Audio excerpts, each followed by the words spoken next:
Everyone, कैसे हैं आप सभी। मैं हूं पारुल जैन और आपका मेरे चैनल एडिक्टिव व्लॉग्स पर हार्दिक स्वागत है। तो आइए चलिए वीडियो स्टार्ट करते हैं। तो आज का वीडियो है हेयर पोरोसिटी। अभी मैंने कुछ दिन पहले एक शॉर्ट वीडियो डाली थी DIY हेयर स्पा की। अगर आपने नहीं देखी है तो आप जाकर चेकआउट कर सकते हैं। वो उसमें मैंने मेंशन किया था कि हेयर स्पा करने के लिए जो मैंने ऑयल यूज़ किया है वो मेरी हेयर पोरोसिटी के अकॉर्डिंग है। तो आज बस उसी टॉपिक पर हम बात करेंगे कि किस पोरोसिटी के लोगों को कौन सा ऑयल और प्रोडक्ट्स यूज़ करने चाहिए। पहले तो जल्दी से ये समझ लेते हैं कि लो पोरोसिटी, हाई पोरोसिटी होती ही क्या है। तो देखिए, लो पोरोसिटी हेयर्स उन्हें कहते हैं जिनमें क्यूटिकल्स टाइटली पैक्ड होते हैं। जब क्यूटिकल्स टाइटली पैक्ड होते हैं तो उसमें किसी भी चीज़ का पेनिट्रेशन इतनी इजीली नहीं हो पाता है, और जब पेनिट्रेशन नहीं होता तो कोई भी प्रोडक्ट उस पर सूट करे या कैसा बिहेव करे बहुत मुश्किल है। और फिर आते हैं मीडियम पोरोसिटी हेयर्स, जो कि सबसे फाइन और सबसे बढ़िया और बेस्ट हेयर्स होते हैं। तो हाई पोरोसिटी हेयर्स होता है कि उनके क्यूटिकल्स बहुत ओपन होते हैं, तो वो जल्दी बाल सूख तो जाते हैं लेकिन वो इजीली ड्राई और फ्रिजी हो जाते हैं। तो मेरे हैं लो पोरोसिटी हेयर्स और हम आज बात करेंगे लो पोरोसिटी हेयर्स की और इन्हें कैसे ट्रीट करना होता है। तो लो पोरोसिटी हेयर्स में मॉइस्चर रिटेंशन बहुत मुश्किल होता है, बिकॉज क्यूटिकल्स उसके बहुत टाइटली पैक होते हैं, तो कुछ भी अंदर आना मुश्किल है। और उसके बाद फिर अगर मॉइस्चर हमने दिया भी है तो वो रिटेन भी बहुत मुश्किल से होता है। कोई बहुत बड़ी बात नहीं है, बहुत ईजी होता है इनका और बेस्ट भी होते हैं ये। अब तो मेरे थे लो पोरोसिटी हेयर्स, तो मुझे नहीं पता था कि एग्जैक्टली मुझे यूज़ कैसे करना है, कौन सा प्रोडक्ट यूज़ करना है, कैसे करना है। तो मुझे जो भी यूट्यूब पर दिखाया जाता था या दूसरे लोग बताते थे या एडवर्टीजमेंट्स में दिखाया जाता था, मैं उस हिसाब से अपने लिए प्रोडक्ट चूज़ करती थी। लेकिन मेरे उसके बाद भी बाल ड्राई, फ्रिजी और वियर्ड बिहेव करते थे। तब मैंने इसके बारे में थोड़ा पढ़ा और मुझे पता चला कि मेरे लो पोरोसिटी हेयर्स हैं और उनको मैं जैसे ट्रीट कर रही हूँ वो वे सही नहीं है। तो आपको अपने बाल धुल लेने हैं और धुलने के बाद आपको अपने बालों को की एक स्ट्रैंड लेकर एक साफ पानी में डालना है। अब अगर आपकी बाल की स्ट्रैंड ऊपर रह जाती है तो इसका मतलब लो पोरोसिटी है, अगर बीच में रहती है तो इसका मतलब मीडियम है, और एकदम नीचे चली जाती है तो हाई रहे। तो लो पोरोसिटी हेयर्स की देखभाल कैसे करनी है। तो पहली बात, आपको अपने बालों को ऑयल ट्रीटमेंट देना है या मास्क ट्रीटमेंट देना है शैम्पू करने से पहले। तो आप ऑयल यूज़ कर सकते हैं, आर्गन ऑयल, आमंड ऑयल और ओबा ऑयल। ये ऑयल्स बहुत लाइटर होते हैं नेचर में, और आप इसको अगर अपने बालों में लगाएंगे तो इजीली पेनिट्रेट कर पाएंगे, और इजीली पेनिट्रेट कर पाएंगे तो आपके बालों को मॉइस्चर मिलेगा। तो आप मास्क भी यूज़ कर सकते हैं। अब कौन से मास्क यूज़ करें, आपको मास्क में आप यूज़ कर सकते हो कोई भी मास्क, जैसे कि मैं बताऊं, आप फेनुग्रीक मास्क यूज़ कर सकते हैं, आप अपने लिए आंवला रीठा शिकाकाई का मास्क यूज़ कर सकते हैं, आप हिना लगा सकते हैं। लेकिन आपको हाई प्रोटीन वाले मास्क से परहेज करना है।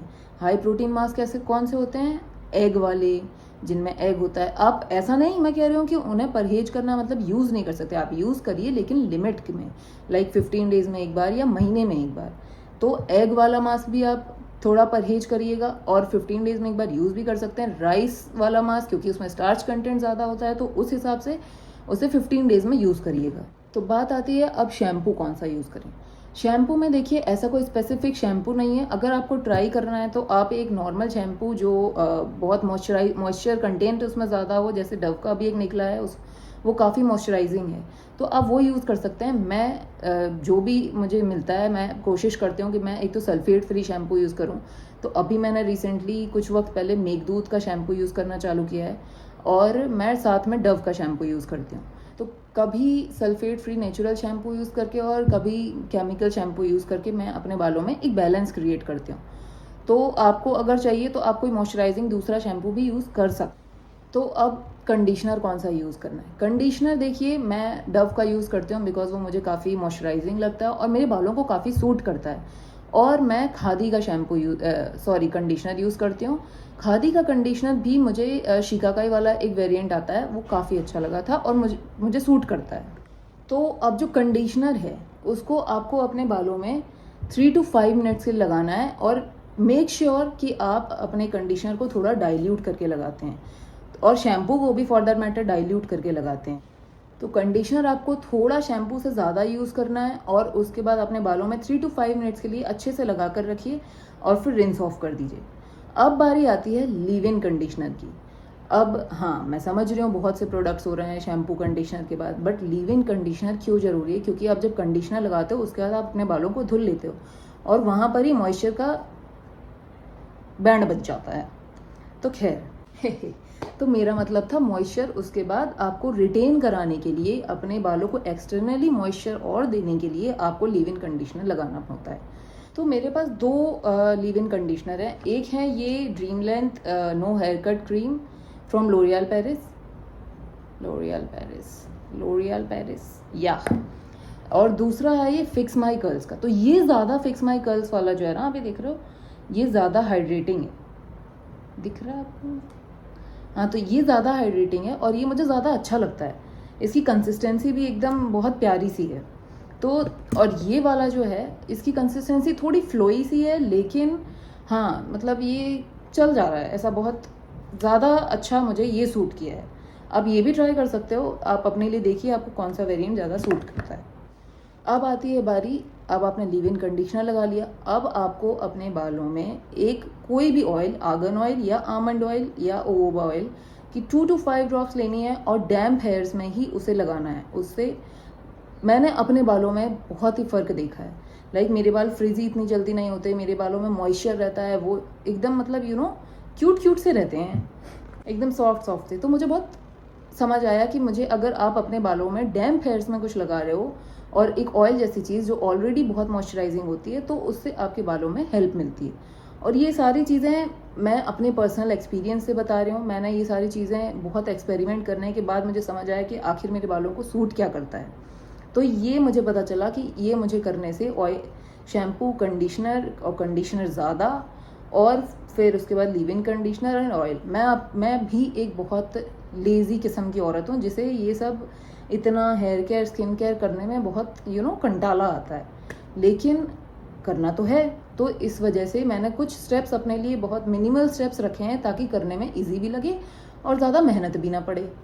तो आपको क्या क्या करना है? आप थिकर ऑयल्स को अवॉइड करना है। ग्लिसरीन और हनी जैसी चीज़ें ह्यूमिक्टेंट्स होती हैं, ये आपके बालों को प्रोटेक्ट करते हैं। इन्हें अपने बालों में लगाने से आपके बाल काफ़ी अच्छे हो जाएंगे। और आपको क्या करना है? आपको सेटिन वाली पिलो कवर्स पर सोना है।